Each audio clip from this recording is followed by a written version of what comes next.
What up, y'all? This is your boy, Mr. Downtown Melo, and you're listening to the Entertainment Report on iHeartRadio, live from Dubai for Wednesday, December 16th, 2015, delivering some major stories and trends going on in the world of entertainment and beyond. You can follow the show on Facebook, Twitter, or Instagram, facebook.com/The Entertainment Report with Ray Melo, that's RAYMELO, on Twitter at The Enter Report, or on Instagram at The Entertainment Report. You can listen to the show anytime you want on iHeartRadio. Just go to iHeart.com or your iHeart phone app, search for The Entertainment Report, and it'll take you to the page.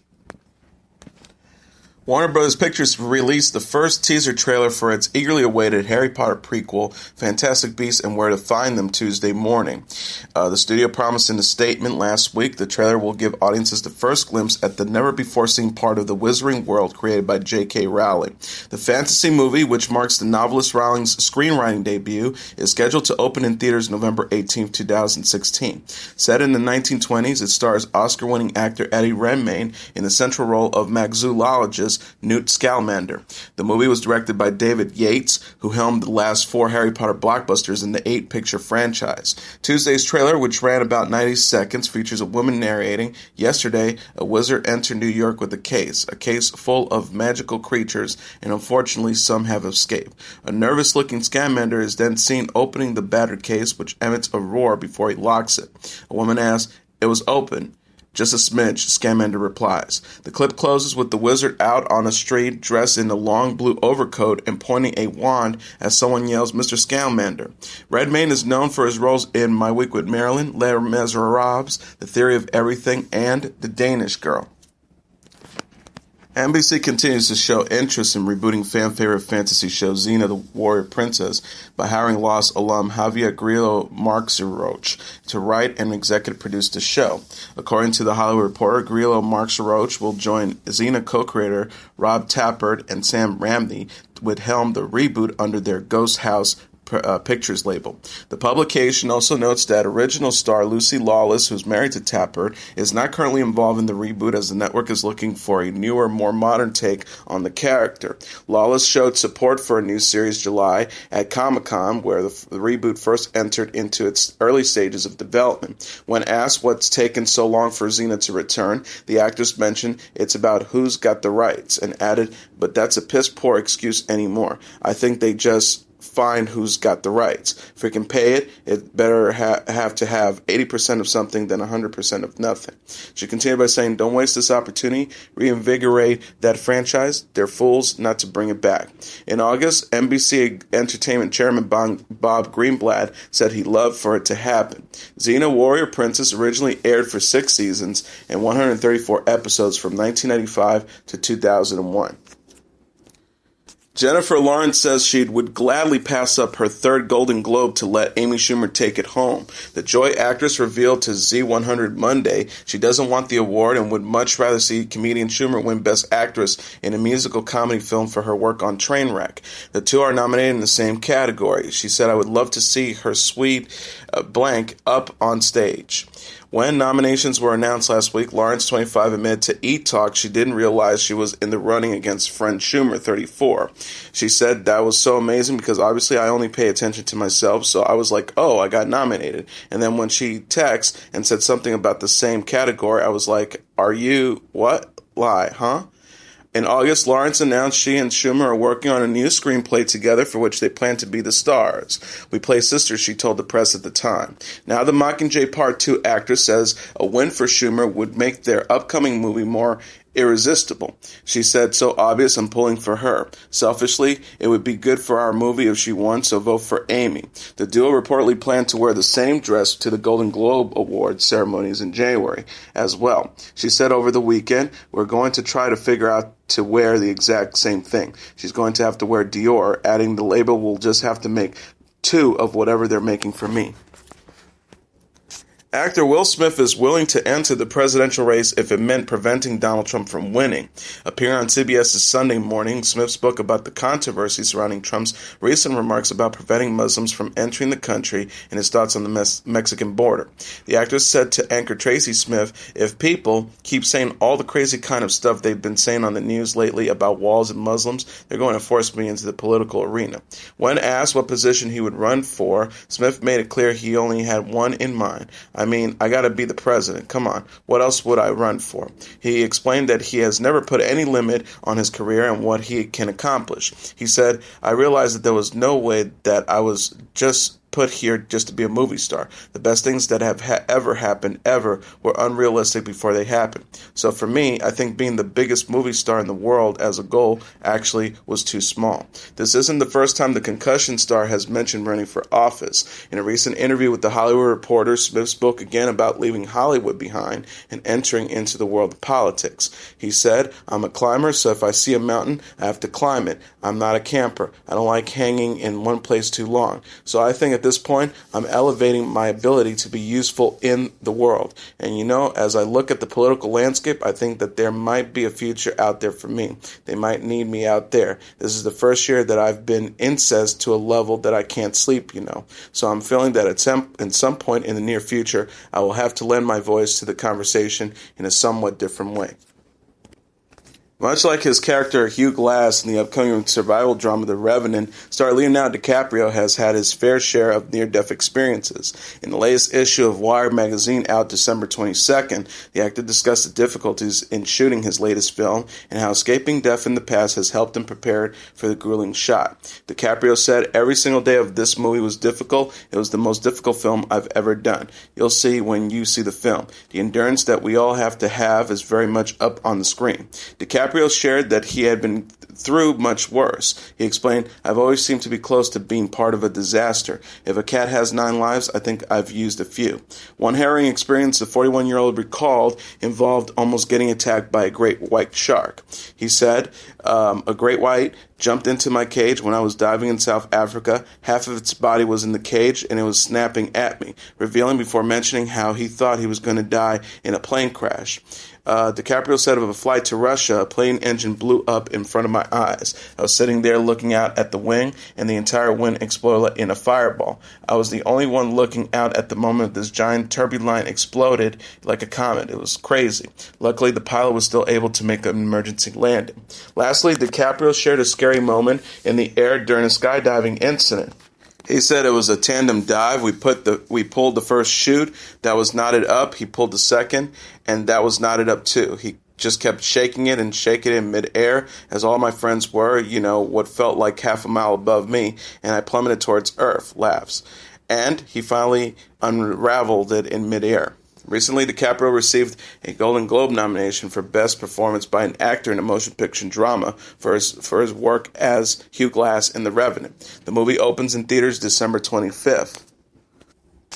Howard Stern has signed a new 5-year deal with SiriusXM satellite radio Tuesday after teasing that Wednesday could be his final show.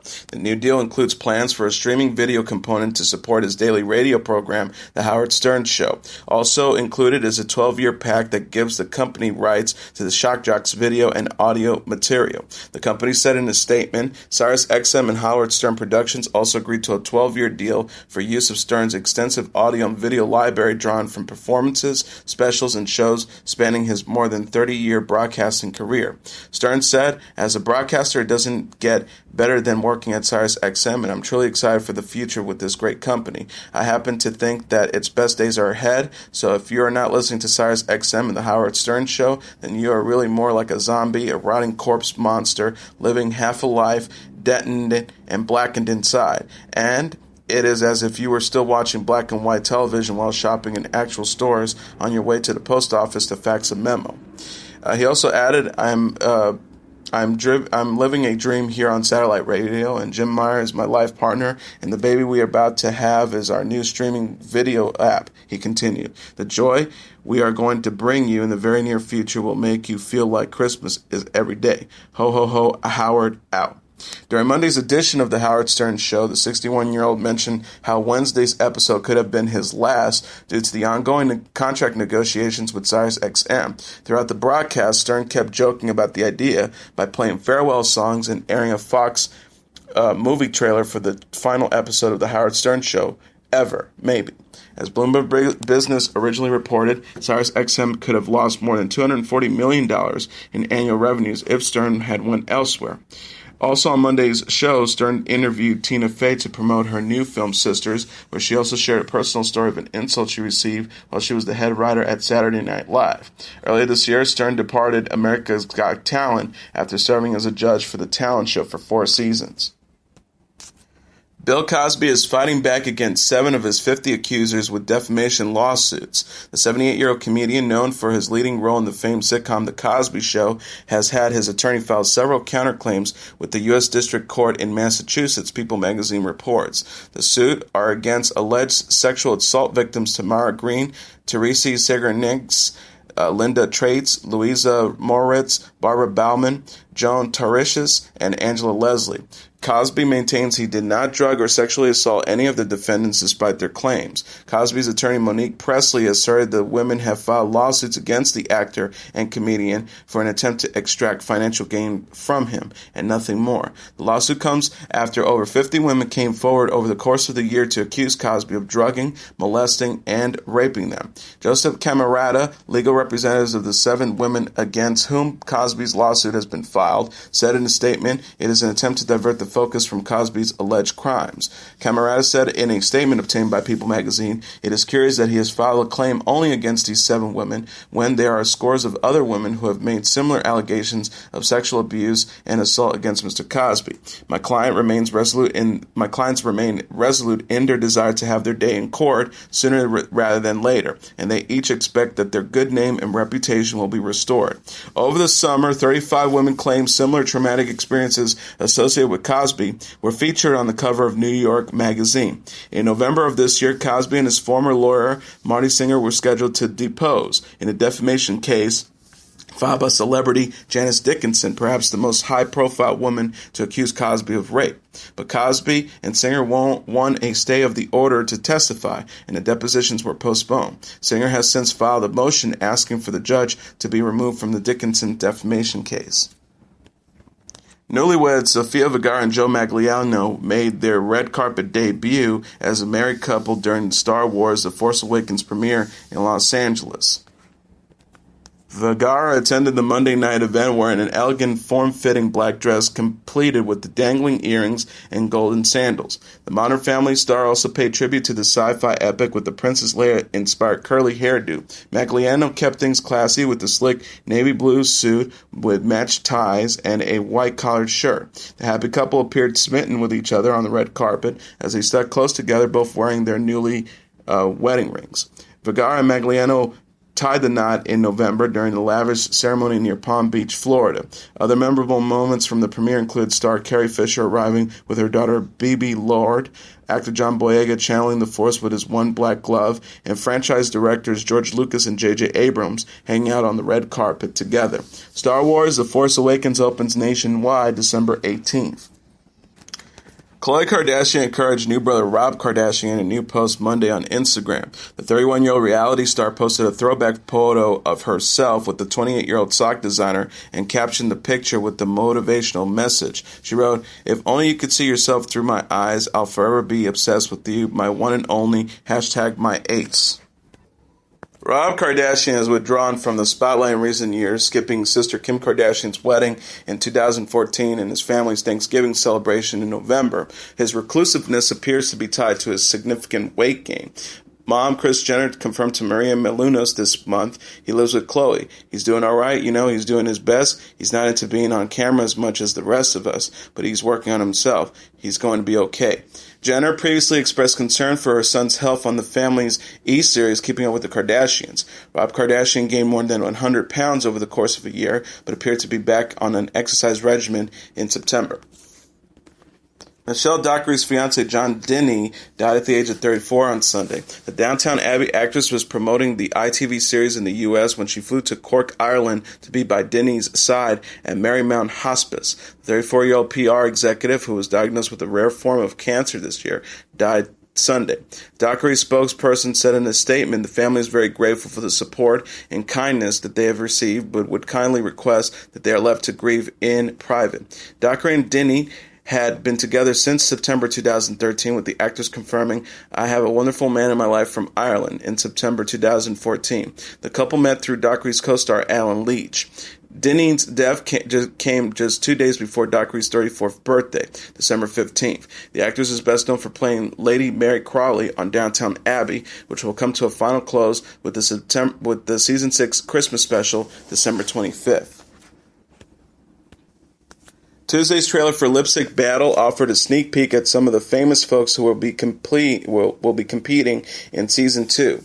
Among those who will be presented to sing on the show will be Kevin Hart, Christina Aguilera, Snoop Dogg, Olivia Munn, Shaquille O'Neal, Hayden Panettiere, Gigi Hadid, Eva Longoria, Chris Paul, Nina Dobrev, Kaylee Kuko, Josh Gad, CeeLo Green, Joe McHale, and Jim Rash. The program will return with the special 1-hour episode January 7th on Spike. The Season 2 premiere will feature Hollywood couple Channing Tatum and Jenna Dewan Tatum.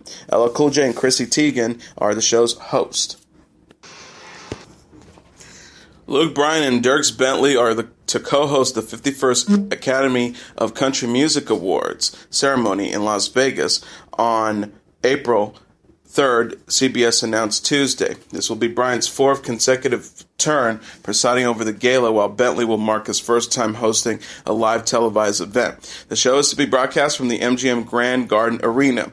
Bryan said in a video message, "When we found out ourselves searching for a new co-host, I didn't have to look much further than my own circle of friends. So Dierks was a natural choice," said Bryan in a video message. "We have a lot of fun together, and I know the fans will be in for something special."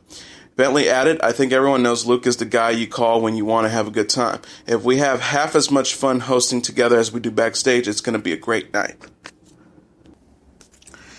Pop legend Mariah Carey is getting in the holiday spirit with the comedy troupe Funny or Die to star in a new 8-part series, Mariah's Holiday Sketchtacular. Premiering on Tuesday on Verizon Go 90 video app, the sketch comedy series will featured Carey and a host of Fun or Die comedians getting ready for the holidays around New York City. The episode included Carey holding Santa editions for an upcoming concert, Carey hosting a cooking show, and an animated retelling of 'Twas the Night Before Christmas narrated by the pop star herself.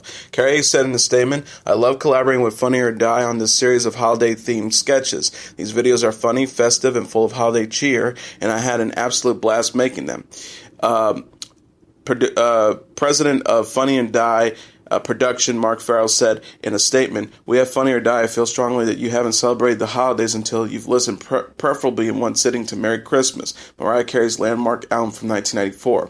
So when given the opportunity to reteam with Mariah, the indisputable Queen of Christmas, on a holiday-inspired sketch series, we thought it would be perfect and hilarious addition to our Go 90 channel." The series premiered days after MTV announced that the singer's holiday favorite, All I Want for Christmas Is You, is no longer the most streamed song in stores this holiday season, getting replaced by the Shins cover of Paul McCartney's Wonderful Christmas Time. Grammy Award-winning recording artist Josh Groban is to make his Broadway debut next September in Natasha Pierre and the Great Comet of 1812. The show is a musical adaptation of a 70-page excerpt from Leo Tolstoy's classic novel War and Peace. The production will play an engagement at the American Repertory Theater without Groban before moving to the Great White Way. Groban told the New York Times, for a first time doing it, "I wanted to be something that was less expected, and I wanted to be a show and a character that forced me to get a little bit out of my comfort zone and do something that people haven't seen before." And he also added, "To have the opportunity and freedom to take off the hat of me and to dive into a character is something I think will be very freeing and very fun." Paramore has announced on social media that bassist and founding member Jeremy Davis has quit the band. Posting on their official Facebook page, Paramore lamented the departure but assured fans that the band will continue on and continue to perform. Paramore wrote, "We've written and rewritten these countless times, and there's just not a good way to put it. Jeremy is no longer going to be in the band with us. To be honest, this has been really painful. After taking time to consider how to move forward, we ultimately found that we really do believe Paramore can and should continue on, and so we will." The band also added, "We were really thankful for the people who have helped us through hard times before, and what we've discovered is that those people are just as much a part of this as we will ever be. We are hopeful for Paramore's future, and we're also excited for what Jeremy is going to do next. Thank you for your support and your belief in us. It kept us going. We will see some of you really soon on Parahoy. If you're not coming on the cruise, we'll still see you in 2016. Paramore's first live appearance without Davis will take place on a cruise ship as part of the Parahoy, a 4-day cruise where they will be performing alongside Chivalrous and Newfound Glory starting March 2016. Davis was part of Paramore when the group first formed over 10 years ago, with the original lineup including featuring brothers Josh and Zach Farrow, who departed in 2010. Paramore's latest album, Paramore, was released in April 2013. Ruby Rose, known for her role in the third season of Orange is the New Black, is no longer engaged to clothing designer Phoebe Dahl. The model and actress alluded to the breakup on Twitter, posting a loving message to Dahl. Rose wrote, "At Fair Clothes Supply remains very dear to my heart. I'm a better person because of all we've shared." In response, Dahl too wrote an amicable note on Twitter saying, "You have brought me to my best and I will always love you. I can't wait to see what the future brings for us." Sources close to the couple say their relationship was strained by constant travel, People magazine reports. The couple were engaged in March of 2014. During an interview in June of this year, Rose discussed her gender fluidity with Elle magazine, saying, "For the most part, I definitely don't identify as any gender. I'm not a guy. I don't really feel like a woman, but obviously I was born one. So I'm somewhere in the middle, which in my perfect imagination is like having the best of both sexes." Of her engagement with Dahl at the time, Rose asserted plans to continue their joint clothing line, Scallywags, which was a gender-fluid, gender-neutral brand. Australian teen Olivia Sturgis finally met her celebrity lookalike, Taylor Swift, during the singer's Melbourne stop over the weekend. Sturgis, 19, donned the same haircut and makeup palette as Swift when they posed for a Charlie's Angels-inspired pic with friend Chrissy Lee backstage Friday. Lee documented the weekend's concert, showing off her friend's uncanny resemblance and similar taste in fashion to the American superstar. Sturgis, popular on Instagram for her looks, wore a glittering two-piece ensemble to the show, reportedly tricking fans into believing the blank space singer had infiltrated the stands, according to Instagram comments. As Swift's wildly successful 1989 World Tour wraps up in Australia, the pop star announced an exclusive deal with Apple Music to air her surprise concert film. Swift shared a trailer to the 1989 World Tour live flick on Twitter Sunday. And now let's look back at what happened on this date in entertainment history. On this date in 1977, Saturday Night Fever turns John Travolta into a movie star. Saturday Night Fever, a movie that ignited the disco dance craze across America, along with the movie career of its star John Travolta, opens in theaters on this day. Travolta earned a Best Actor Academy Award nomination for his performance as 19-year-old Tony Manero, who during the week tolls in a Brooklyn, New York hardware store, and on the weekend dons a white suit and becomes the king of the discotheque called 2001 Odyssey. Tony takes great care in his appearance, at one point during the famous uttering the now famous line, "Would you just watch the hair? You know, I work on my hair a long time and you hit it. He hits my hair." Music played an essential role in Saturday Night Fever, and the film's soundtrack, which featured a number of songs by the Bee Gees, including Staying Alive, Night Fever, How Deep Is Your Love, and Jive Talkin', became one of the best-selling soundtracks of all time. Saturday Night Fever was one of Gene Siskel's favorite films. The prominent film critic who died in 1999 reportedly watched the movie at least 17 times and even purchased the now iconic white polyester suit Travolta wore while strutting across the lighted dance floor. Also on this date in 2010, Larry King, the iconic suspenders sporting host of TV's talk show Larry King Live, signs off after 25 years on the air. The 77-year-old King had hosted the hour-long CNN program featuring interviews with movie stars, world leaders, politicians, musicians, and other newsmakers since June 1985. The farewell broadcast of Larry King Live included appearances by Ryan Seacrest, Regis Philbin, Katie Couric, Donald Trump, former President Bill Clinton via satellite, and and President Barack Obama in a pre-recorded video, among others. Towards the end of the program, Tony Bennett serenaded King, who had become a TV institution, along with his wife and 2 young sons. King, who was born Lawrence Zager in Brooklyn, New York in 1933, began his career as a disc jockey and sports announcer for a radio station in Miami Beach, Florida in 1957. During the 1960s and 1970s, he worked in Miami as a radio and TV host and newspaper columnist before getting his own nationally syndicated radio program in 1978. In June 1985, King joined CNN, the cable news network founded by Ted Turner in 1980. Larry King Live, which anchored CNN's primetime lineup, originated from Washington, D.C. before moving to Los Angeles in the 1990s. The first guest on Larry King Live was Mario Cuomo, the governor of New York at the time. The program went on to receive big rating boosts when billionaire Ross Perot appeared as a guest in 1992 and announced his intention to run as an independent candidate for the U.S. presidency. And in 1993, when Vice President Al Gore and Perot came on to debate the North American Free Trade Agreement, that edition of Larry King Live was the highest rated in cable history for more than a decade. Over the course of 25 years, King, who became known for his straightforward, non-confrontational interview style, consistently landed big-name guests ranging from Marlon Brando, who famously kissed King on the lips, to Vladimir Putin to Lady Gaga.